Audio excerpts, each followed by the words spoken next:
John Crowley, bonjour. Bonjour. Donc vous êtes le chef de section pour les sciences sociales et humaines de l'UNESCO, c'est bien ça? Oui. Nous nous retrouvons aujourd'hui lors de ces Assises du Vivant, Assises du Vivant 2015. Est-ce que vous pourriez en quelques mots déjà nous dresser le contour de ces assises et leur objectif? Alors les Assises du Vivant sont un cycle de manifestations, ce sont les troisièmes du nom, nous en avons fait 2, en 2012 puis en 2013, et l'idée à chaque fois c'est de trouver une manière de placer la question du vivant, ou plus exactement différentes questions relatives au vivant, sous le double regard d'une part de la connaissance scientifique, d'autre part des mécanismes de transformation sociale qui sont en jeu dans le déploiement de cette connaissance scientifique compte tenu de ces contextes. En 2012, nous avions mis l'accent sur les technologies émergentes, notamment les nanotechnologies et les biotechnologies. En 2013, nous avions parlé de bioéconomie. Et à chaque fois, il s'agissait de rassembler des spécialistes de la connaissance et de les confronter à des paroles d'acteurs et à des enjeux d'action afin de faire émerger, dans nos rêves bien sûr, ça marche pas toujours, une certaine forme de coélaboration, non pas exactement de solutions, parce que en fait, plus on regarde les problèmes, moins on arrive à les identifier comme problèmes, que des manières de vivre ensemble avec des enjeux. La notion de solution est encore trop réductrice parce qu'elle suppose des problèmes posés une fois pour toutes et qui auront disparu une fois qu'on aura trouvé la solution. En réalité, le changement climatique, qui nous occupe spécifiquement pour ces troisièmes assises du vivant, n'est pas un problème qui aurait une solution. C'est une condition avec laquelle il faut vivre. Et la question, c'est quel mode de vie, dans tous les sens du terme, quel mode de vie humaine, quelles valeurs, quelles institutions, quelles pratiques, et puis quel mode de vie au sens plus large du système planétaire et de ses différents sous-systèmes constituants, face au problème du changement climatique, qui est le problème de notre connaissance par anticipation de ce qui pourrait arriver au système climatique. Et donc l'imbrication entre ce que nous savons et ce que nous croyons devoir ou pouvoir faire. C'est ça l'enjeu. Ce n'est pas un problème technique qui serait doté d'une solution technique et qui, une fois qu'on aurait bien calibré l'ensemble des éléments, disparaîtrait. Même si on résolvait l'ensemble des questions qui se posent aujourd'hui, en termes de réchauffement global par exemple, la question du changement climatique comme rapport entre connaissance et responsabilité demeurerait. Alors, effectivement, vous abordez le fait que ces assises du vivant soient teintées d'un des défis de l'année 2015, à savoir la COP 21 qui aura lieu à Paris en cette fin d'année 2015. De quelle manière, cette première rencontre en est l'illustration, mais de quelle manière l'UNESCO développe des actions ou s'inscrit pleinement dans la réussite de cette future conférence? Alors effectivement, les troisièmes assises du vivant sont labellisées COP21. C'est un label qui est accordé par les autorités françaises à toute une série de manifestations préparatoires qui vont contribuer à la dynamique autour du climat en cette année 2015. Et le rôle de l'UNESCO est très lié à cette conception d'une dynamique en relation avec la conférence. En effet, les négociations dans le cadre de la Convention cadre des Nations Unies sur le changement climatique, qui doivent aboutir à la fin de cette année à un nouvel instrument, dont la forme n'est pas encore complètement clarifiée, ne concernent pas vraiment l'UNESCO, qui n'a pas de rôle dans ces négociations. Elles font l'objet d'un certain cloisonnement institutionnel à l'intérieur du système des Nations Unies pour des raisons compréhensibles d'efficacité et de ciblage sur des enjeux qui deviennent de plus en plus techniques et juridiques à mesure qu'avancent les négociations. Mais la volonté de la France est que la COP21 ne se limite pas aux négociations et à leurs éventuels résultats. Et du coup, l'invitation qui a été faite à l'UNESCO au moment de la conférence générale 2013 par la voix de M. Fabius, invitation que la directrice générale a souhaité accepter avec beaucoup d'enthousiasme, c'est que l'UNESCO, avec ses missions spécifiques, contribue à ce que la conférence soit plus que les négociations, et du coup que son succès ne se mesure pas uniquement à l'éventuelle adoption d'un instrument et à la forme exacte de cet instrument, mais aussi à la mobilisation de tout un ensemble d'acteurs autour des enjeux du changement climatique. Pour l'UNESCO, le changement climatique est une question qui se pose du point de vue de l'éducation au développement durable.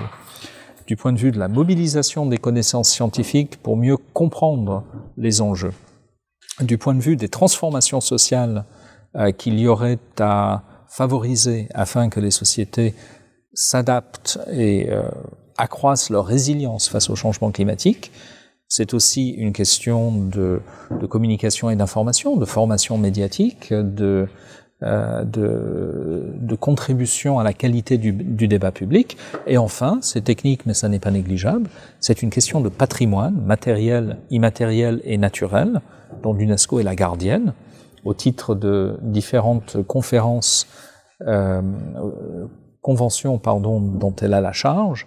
Ces patrimoines, ces différentes formes de patrimoine ont une vulnérabilité qui doit être prise en compte dans leur gestion. La vulnérabilité du patrimoine physique peut donner l'impression d'être une question très, très mineure ou secondaire, mais en réalité, beaucoup d'éléments classés, qui sont des pierres au sens large, sont d'une grande vulnérabilité et doivent être gérés en pleine connaissance des enjeux relatifs au changement climatique. Du coup, en accord avec les autorités françaises, l'UNESCO met l'accent particulièrement dans le cas de cette COP21 sur deux axes de travail qui sont la science et la jeunesse. La science, c'est l'amélioration des connaissances scientifiques et, d'autre part, le déploiement de ces connaissances pour favoriser la transformation sociale. Et la jeunesse, c'est un programme particulier de l'UNESCO, mais qui est très rattaché à cet esprit ou à cette vision. La jeunesse, c'est un acteur du changement qui a besoin d'être consulté, entendu, d'être pleinement partie prenante afin qu'émergent des solutions qui ne sont pas des solutions identifiées, mais des solutions à construire et à co-construire. Du coup, comme Madame la sous-directrice générale pour les sciences naturelles et exactes l'a dit dans son intervention liminaire aujourd'hui, l'UNESCO consacrera une partie de son forum de la jeunesse, qui est un élément officiel de la conférence générale qui se réunit tous les 2 ans, à cette question de la jeunesse face au changement climatique. Cet événement aura lieu quand ? Cet événement aura lieu les jours qui précèdent immédiatement l'ouverture officielle de la conférence générale. Donc, en fait, ça sera le week-end de la Toussaint, en l'occurrence, compte tenu du calendrier. Revenons sur un point essentiel de ces assises, ou en tout cas un objectif dans les débats, développer la solidarité écologique et la justice environnementale. J'aimerais qu'on puisse revenir ensemble sur ces deux notions. Quelle résonance donnez-vous à ces deux objectifs dans la réalité internationale d'aujourd'hui ? Alors, je partirais en fait plus du national que de l'international à ce stade. Il me semble que quand on regarde le débat public dans nombre de pays, on voit émerger une opposition structurante qui est celle entre le social et l'écologique. Un peu partout, on voit des mouvements écologiques de toutes sortes, politiques ou non politiques, qui finalement réclament un sacrifice pour sauver la planète. Et d'autre part, des forces politiques attentives aux enjeux sociaux, aux enjeux de revenus, d'emploi, de logement, qui disent qu'on ne peut pas sacrifier un bien-être humain terriblement fragile et mis en cause par l'évolution économique des dernières années sur l'autel d'une planète qui finalement se portera bien quoi qu'on fasse. Une fois qu'on a créé cette opposition entre le social et l'écologique, on a la garantie de ne réaliser ni les objectifs sociaux, ni les objectifs écologiques. Beaucoup de gens en sont conscients, mais on reste néanmoins coincé dans cette construction délétère du débat public. Et du coup, un enjeu essentiel est celui de rattacher le social et l'environnemental, ou le social et l'écologique, pour faire apparaître les connexions, les liaisons et les nécessités d'actions conjointes sur les deux à la fois. C'est en principe affirmé de longue date par la communauté internationale, avec l'idée qu'il y a plusieurs piliers du développement durable et que nous devons avancer en termes d'instruments juridiques et d'actions concrètes sur tous les piliers à la fois, afin de s'assurer que les mesures prises pour protéger les systèmes environnementaux fragiles, loin de nuire aux plus fragiles des humains, leur profitent, et inversement, que les mesures prises pour favoriser des objectifs sociaux par ailleurs indiscutables, créer des emplois, donner aux gens des logements décents, assurer un environnement sain à tous, et ainsi de suite, ne nuisent pas à la survie des écosystèmes fragiles. C'est difficile, parce que ça suppose, avant même de parler de mesures concrètes, un déplacement du regard. Ça suppose de sortir de cette opposition supposée où il y aurait à choisir entre les plus vulnérables parmi nos humains et les systèmes non humains qui auraient à protéger.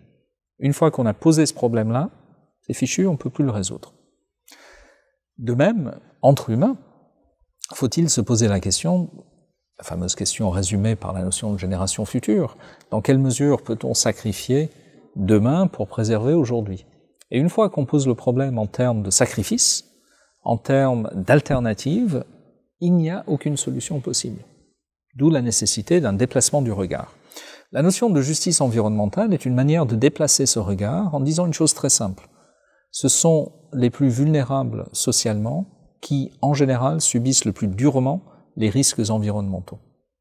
Ça a été dit depuis longtemps par un certain nombre de mouvements sociaux et de travaux théoriques, qui souvent sont partis de problèmes très différents de ceux qui nous occupent ici, comme par exemple les problèmes de pollution locale des nappes phréatiques. Si vous voulez une image cinématographique, c'est Erin Brockovich. C'est ça la justice environnementale. Et ça a fait beaucoup d'entrées au cinéma. Mais c'est une histoire réelle, une histoire de pollution de la nappe phréatique par une société chimique et de la lutte pour obtenir réparation, sachant que ceux qui étaient touchés étaient précisément les plus vulnérables. Du coup, l'idée que c'est en sacrifiant l'environnement qu'on préserve les emplois ou les revenus des plus faibles, c'est un non-sens, c'est une absurdité, c'est faux. Mais il ne suffit pas de dire que c'est faux, il faut montrer les connexions et établir les connexions opposées qui permettraient, en travaillant à une justice environnementale, de travailler en même temps et pour les mêmes raisons à une justice sociale. La notion de solidarité est évidemment plus large, parce qu'elle ne concerne pas simplement les relations entre les humains d'aujourd'hui, la distribution des ressources, y compris des risques associés aux ressources, et c'est la question du risque qui est au cœur de la notion de justice environnementale, mais aussi l'ensemble des agents dotés de statut moral, dirait-on en philosophie. Et j'utilise ce terme un peu alambiqué pour souligner qu'il n'est pas évident de savoir où commence et où s'arrête la solidarité. Entre humains, aujourd'hui vivants, est susceptible de se parler, de négocier, d'adopter des compromis. On voit bien de quoi il s'agit. Il s'agit que ceux qui ont le plus de mal à parler ne soient pas écartés de la conversation. C'est déjà difficile, mais c'est simple comme enjeu. Mais qu'en est-il de ceux qui, par essence, ne peuvent pas parler? Les générations futures ne peuvent pas parler, pas directement en tout cas. Les animaux et les plantes ne peuvent pas parler. La planète ne peut pas parler. A fortiori, des entités aussi abstraites que le système climatique ou tel écosystème, qui sont des abstractions scientifiques, ne peuvent pas s'exprimer. Pourtant, leurs intérêts vitaux sont en jeu dans les débats qui occupent la communauté internationale, mais aussi chaque État, chaque autorité régionale ou urbaine aujourd'hui. Comment donc faire en sorte que les voix de ceux qui n'ont pas de voix soient portées dans le débat? C'est ça l'enjeu de la solidarité. Ça suppose de prendre au sérieux des configurations de valeurs qui existent depuis assez longtemps dans le débat public, prendre au sérieux l'idée que un écosystème, par exemple, a des intérêts vitaux dont se pose la question de la représentation, mais ça suppose aussi des recettes ou des techniques politiques qui sont à inventer. Notre conception de la politique est une conception qui est fondée sur la capacité de parler comme fondement de la capacité d'être entendu. Comment pouvons-nous déconnecter la capacité physique de parler de la capacité politique d'être entendu? C'est ça l'enjeu politique d'aujourd'hui. Et l'environnement le fait surgir d'une manière étonnamment brutale, et sans qu'on ait aujourd'hui trouvé des solutions. Il y a des solutions expérimentales qui existent. Quelques pays ont par exemple créé, au sein de leur processus législatif, un porte-parole des générations futures, avec des intitulés et des statuts juridiques divers. Quelqu'un dont le rôle est, dans le processus législatif lui-même, de parler au nom de ceux générations futures, qui ne peuvent pas parler dès lors que les intérêts des générations futures sur le long terme sont en jeu dans des décisions actuelles. C'est la preuve que c'est possible comme ingénierie politique. Et cette ingénierie ne peut être que représentative par la force des choses. C'est forcément quelqu'un doté de parole qui parle au nom de ceux qui ne peuvent pas parler. Mais ça, c'est une opération banale en droit. C'est ça qui est fascinant. Rien de plus ordinaire que la représentation juridique de quelqu'un qui ne parle pas par quelqu'un qui parle. Nous le faisons de manière banale pour les jeunes enfants ou pour les personnes âgées juridiquement incompétentes. Par contre, élargir ça à des personnes ontologiquement, à des êtres, disons, ontologiquement privés de parole, et non pas à des personnes temporairement ou circonstanciellement privées de parole, ça c'est une révolution politique. Et c'est sans doute l'un des enjeux majeurs, à la fois de la théorie politique, mais aussi de l'action politique la plus concrète dans les 30 à 50 ans qui viennent, et ça va accompagner la recherche dans le système politique tel qu'il est, de solutions ad hoc aux problèmes tels qu'ils peuvent être cadrés par le système politique existant. Et ce va-et-vient entre travailler dans le système tel qu'il est, on ne peut pas s'en passer. Une organisation intergouvernementale comme l'UNESCO ne peut pas ne pas travailler dans un système politique qui est fondé sur la Charte des Nations Unies. Mais en même temps réfléchir sérieusement et travailler avec ceux qui réfléchissent au dépassement de ce système conceptuellement et peut-être à terme institutionnellement. C'est ça le défi. Avant-dernière question, puisque vous avez illustré des propos que les acteurs de la promotion de la santé retrouveront à la frontière du social et de l'environnement très largement. Avant-dernière question, permettez-moi juste de faire écho, vraiment parce qu'il s'agissait d'une intervention remarquable, à Madame Mourou, qui est venue représenter les femmes Peul. Et à l'une de ses phrases, nous avons à donner une connaissance aux écoles du monde. Nous avons à offrir une connaissance aux écoles du monde, disait-elle, en quelques mots. Pourquoi et comment intégrer ces cultures ancestrales, autochtones, dans les continuums éducatifs des écoles dans le monde? Je crois qu'il y a plusieurs pistes, dont certaines sont très complexes parce qu'elles supposent des enjeux proprement philosophiques et dont certaines sont relativement simples. Les deux principales pistes, me semble-t-il, sont premièrement de pluraliser la notion de science. Nous avons, pour des raisons qui sont en partie philosophiques, en partie institutionnelles, en partie liées aussi à des modes historiques de domination sur le monde, exercés par les Européens à travers l'histoire, coutume d'établir une frontière rigide entre ce qui est et ce qui n'est pas science, et de supposer au moins implicitement que la connaissance se situe uniquement du côté de ce qui est la science. Or, cette vision très positiviste est en fait naïve, voire fausse, et très largement abandonnée par tous ceux qui sont spécialistes de la philosophie ou de l'épistémologie des sciences. Tous ceux qui font de la science leur métier savent que la science, ça n'est pas exactement ça. C'est un ensemble de processus extraordinairement puissants et qui méritent le plus grand respect, mais qui sont des processus inscrits dans des réalités sociales et humaines, et institutionnelles d'ailleurs aujourd'hui, qui reposent sur la recherche patiente et toujours provisoire de la validation collective d'hypothèses qui sont toujours susceptibles, en principe, d'être remises en cause. Du coup, la frontière entre ce qui est et ce qui n'est pas science est beaucoup plus perméable et beaucoup plus incertaine qu'un certain positivisme ne le voudrait. Il est donc parfaitement possible d'inclure dans un même regard un ensemble d'apports à la connaissance qui passent par des modes de production et des protocoles de validation un peu différents, mais pas tellement différents que la conversation soit impossible. Par exemple, ce qui a été dit ce matin à juste titre, c'est que dans beaucoup de régions du monde, nous n'avons pas de modèle climatique régionalisé suffisamment précis pour être utile. Soit parce que les systèmes d'observation sont lacunaires, soit parce que les phénomènes régionaux ou sous-régionaux sont trop complexes pour qu'on puisse aujourd'hui les modéliser. Et parfois, et c'est le cas notamment d'une bonne partie de l'Afrique subsaharienne, parce que les deux facteurs sont vrais. Donc on n'a pas assez de données pour nourrir les modèles, et les modèles portent sur des phénomènes locaux trop complexes pour qu'on soit aujourd'hui capable de les modéliser. C'est ce qu'on appelle en jargon climatologique le problème du downscaling, le problème de la réduction d'échelle des modèles.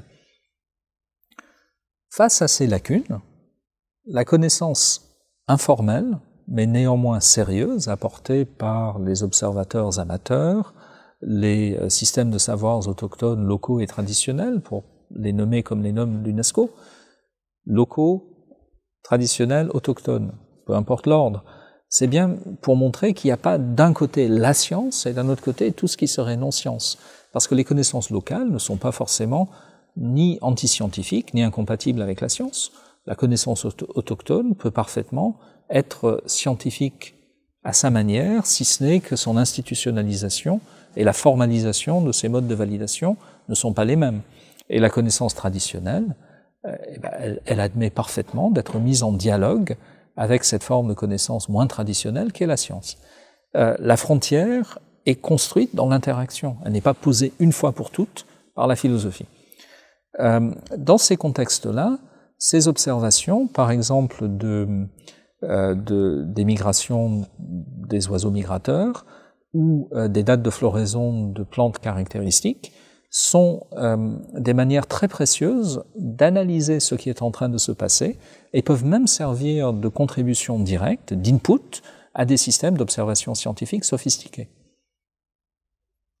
Reconnaissance du pouvoir et du savoir expérientiel des populations. Exactement. Et du coup, il suffit d'ouvrir un petit peu la boîte de la science pour la pluraliser, pour établir de nouveaux diagnostics féconds qui en plus ont beaucoup de vertus pédagogiques. L'UNESCO a par exemple un projet qui est mis en œuvre par mes collègues du secteur des sciences naturelles et exactes, qui s'appelle Sandwatch, qui est un projet qui cherche à mobiliser les écoles, notamment dans les zones côtières vulnérables face à la montée du niveau des mers, pour faire de manière systématique avec leurs enseignants des observations.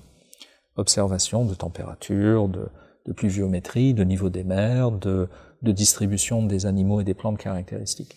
Ces observations sont un formidable outil pédagogique de mobilisation et sont en même temps une contribution directe à la connaissance des phénomènes que les scientifiques professionnels peuvent exploiter. En d'autres termes, la manière la plus simple de le dire, c'est que dans beaucoup de domaines, la frontière entre le professionnel et l'amateur est une frontière incertaine, avec un gradualisme, et les amateurs et les professionnels peuvent se parler, même s'ils n'habitent pas tout à fait dans le même monde. De même que l'acteur amateur, le musicien amateur, le gastronome amateur, etc., peuvent dialoguer avec les professionnels, de même, les scientifiques amateurs peuvent dialoguer avec les scientifiques professionnels. Et il suffit de réhabiliter cette notion d'amateurisme en sciences, sauf que amateurisme, c'est un terme péjoratif en général. Mais pourquoi serait-ce péjoratif ? L'amateurisme, le fait d'être un amateur, c'est un statut qui n'a rien de péjoratif. Ça veut simplement dire quelqu'un qui fait quelque chose plus ou moins bien, dont ce n'est pas le métier. Et voilà. Donc qu'il le fasse mieux, qu'il en fasse plus, et ça sera utile pour lui et pour tout le monde. Donc le premier axe de travail, me semble-t-il, c'est ça. C'est en pluralisant la science, de créer de nouvelles interfaces entre les différentes formes de connaissances. Le deuxième apport, qui a été mentionné également dans les séances plénières, c'est à travers les modes d'appréhension culturelle. Toute société se définit très largement par son rapport culturellement construit à ce qu'on appelle traditionnellement la nature. Et on sait que notre rapport occidental, industriel, etc., à la nature, est à bien des égards très pauvre, peu différencié, peu attentif aux subtilités et aux particularités locales, et d'autre part, dominé par une notion de maîtrise et de contrôle qui est inscrite moins dans la science en tant que telle que dans les formes technologiques de l'industrialisation, de l'urbanisation, etc. Or, d'autres regards sont possibles, et ces regards s'inscrivent dans des récits au sens large, des productions artistiques, des manières d'être, des formes de sociabilité. Et là, on a besoin aussi d'ouvrir des interfaces où puissent dialoguer différentes formes d'appréhension, différentes formes de construction culturelle, différentes formes de sociabilité. Pas parce qu'il y en aurait une qui serait supérieure aux autres, mais parce que c'est dans leur pluralisation qu'on peut ouvrir la porte à une appréhension plus riche, plus provisoire, plus incertaine et plus productive, au sens de production de possibilités d'évolution de ce rapport à ce qu'on a appelé traditionnellement la nature et qui probablement mériterait un autre nom, parce que la notion de nature pose déjà une extériorité qu'on a besoin de dépasser.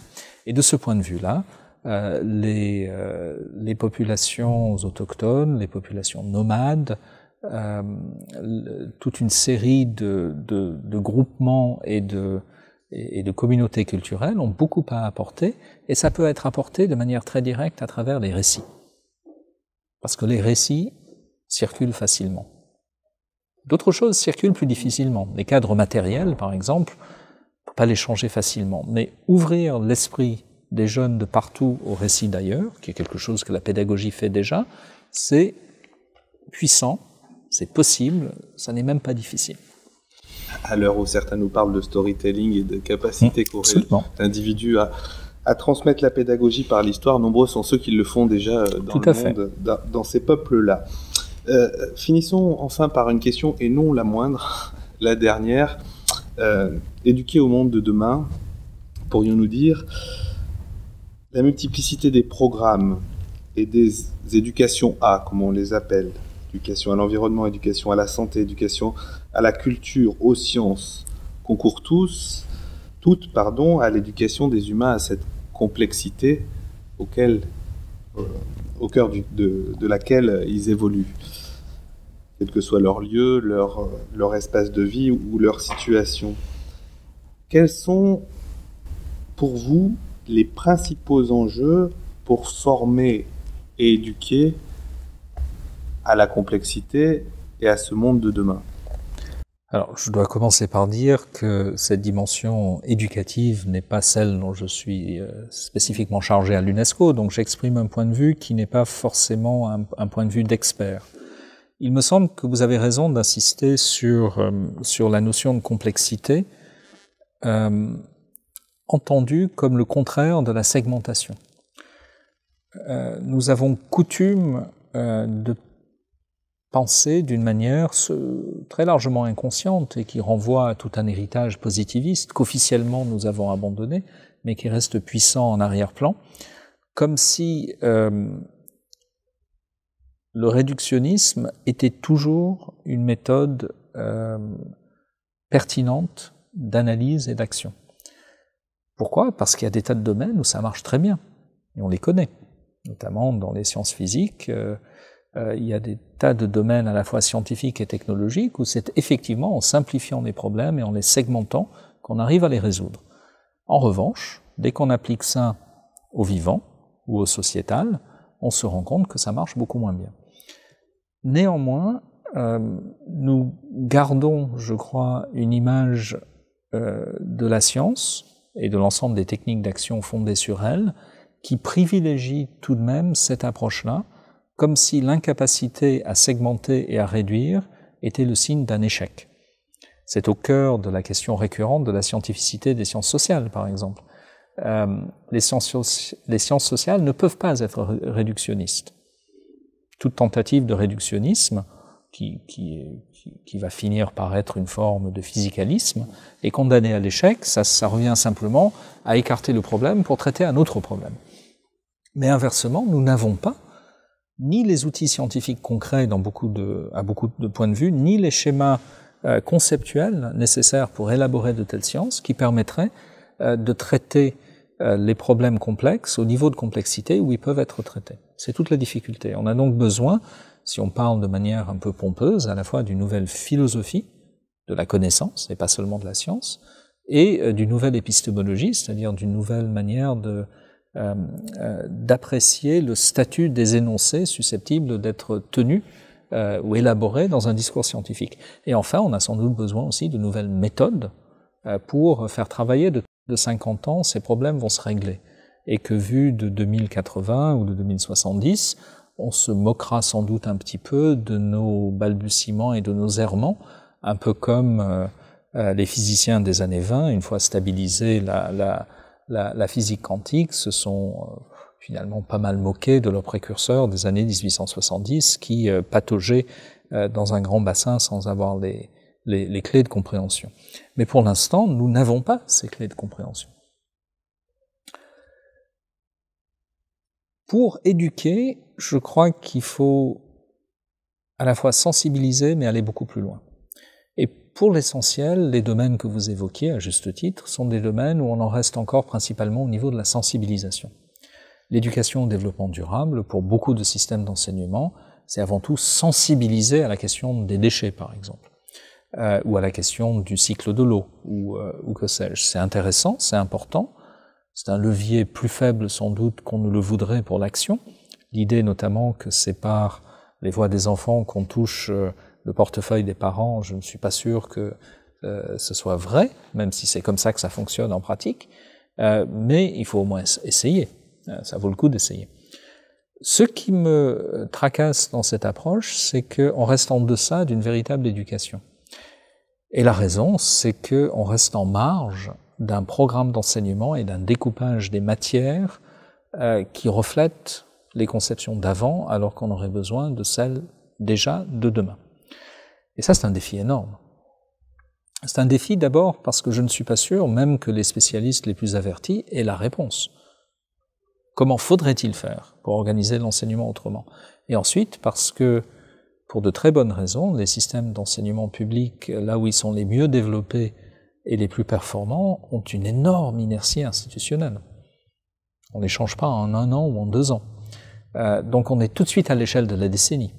C'est-à-dire qu'on est sur un cycle plus long que le cycle politique, c'est-à-dire qu'il est extrêmement difficile de voir un gouvernement porteur d'une vision transformatrice, alors que ce sont ses successeurs qui le mettront en œuvre. C'est pas le seul domaine où il y a cette difficulté, mais c'est un domaine où elle apparaît de manière particulièrement frappante. Du coup, au risque de vous décevoir, je n'ai pas d'astuce géniale, je n'ai pas de clé, je n'ai pas de piste à privilégier, si ce n'est que une véritable éducation à ces enjeux ne peut pas se limiter à une sensibilisation. Elle doit être portée par une vision du monde modifiée, une pédagogie modifiée, et viser à l'élaboration de nouvelles formes de connaissance, et pas simplement de sensibilité. L'enjeu, il est là.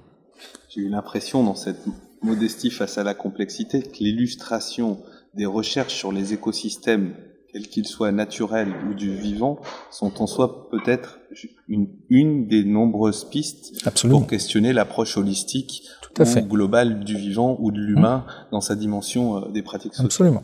À une condition sans doute, mais qui est déjà réalisée dans un certain nombre d'approches, qui est de prendre d'emblée comme unité d'analyse quelque chose qu'on pourrait appeler le socio-écosystème pour aller vite, c'est-à-dire de dépasser dès le départ, dès le cadrage de l'enjeu, dès qu'on nomme l'objet en quelque sorte, de dépasser cette coupure entre les dimensions supposées naturelles et les dimensions supposées humaines.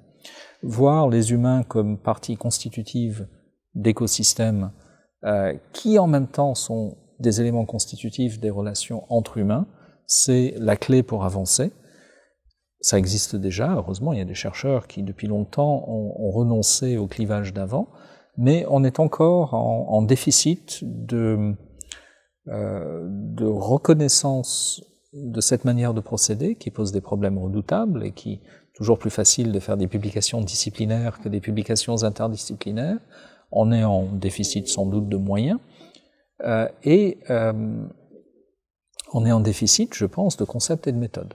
Donc l'UNESCO est pleinement impliquée dans la démarche commune à beaucoup d'institutions scientifiques qui consiste à aller vers une science plus intégrée du développement durable, une science de la durabilité, comme le disent certains, et nous sommes conscients du fait que ce sera un travail de longue haleine qui suppose ou qui produira le moment venu une véritable révolution paradigmatique. Jean Collet, merci à vous. Merci à vous pour cet entretien. Merci.